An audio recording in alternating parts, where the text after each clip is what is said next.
Sebelumnya, kita sudah menjelajah awal mula alam semesta. Kita melihat bagaimana cahaya pertama akhirnya muncul, menerangi kegelapan yang begitu lama.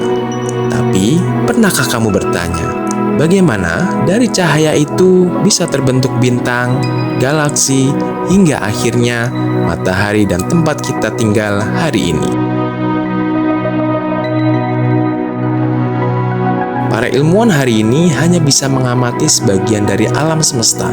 Bagian ini disebut dengan observable universe. Di dalam wilayah yang bisa kita lihat ini saja, diperkirakan terdapat ratusan miliar hingga triliunan galaksi. Namun, di luar itu, mungkin masih ada bagian alam semesta lain yang belum pernah kita lihat. Karena cahayanya bahkan belum sempat mencapai bumi kita. Artinya, apa yang kita lihat hari ini mungkin hanya sebagian kecil dari keseluruhan alam semesta. Di antara triliunan galaksi itu, ada satu yang menjadi rumah kita. Sebuah galaksi spiral yang megah yang kita kenal sebagai Bima Sakti. Di dalam galaksi Bima Sakti terdapat ratusan miliar bintang.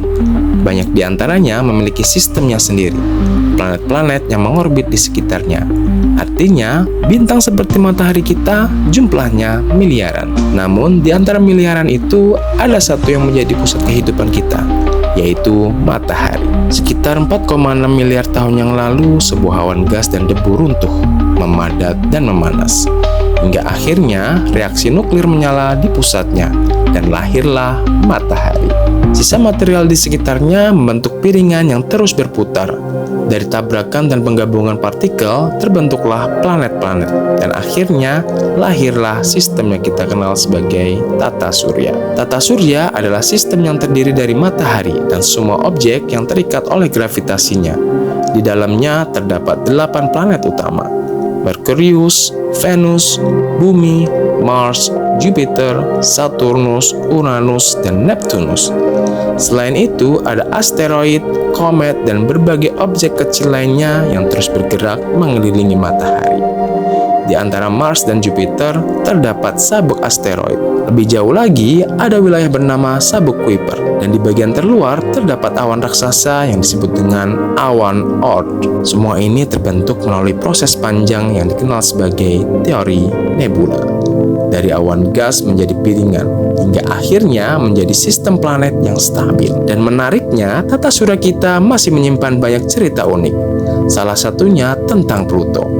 Dulu, Pluto dikenal sebagai planet ke-9. Namun pada tahun 2006, International Astronomical Union menetapkan definisi baru tentang planet.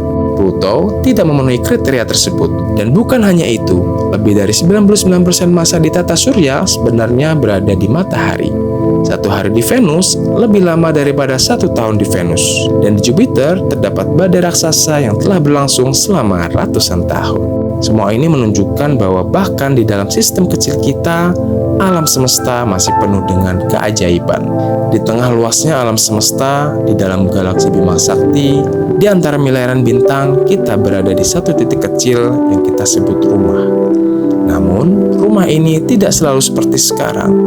Dulu, bumi adalah tempat yang sangat berbeda, panas, liar, dan belum ramah untuk kehidupan. Di episode selanjutnya, kita akan kembali ke masa itu, menjelajahi bumi di awal kelahirannya, saat segalanya masih dalam kekacauan. Karena setiap tempat punya awalnya, dan perjalanan kita masih panjang. Jangan lupa subscribe dan nyalakan lonceng notifikasi, karena cerita kita masih berlanjut.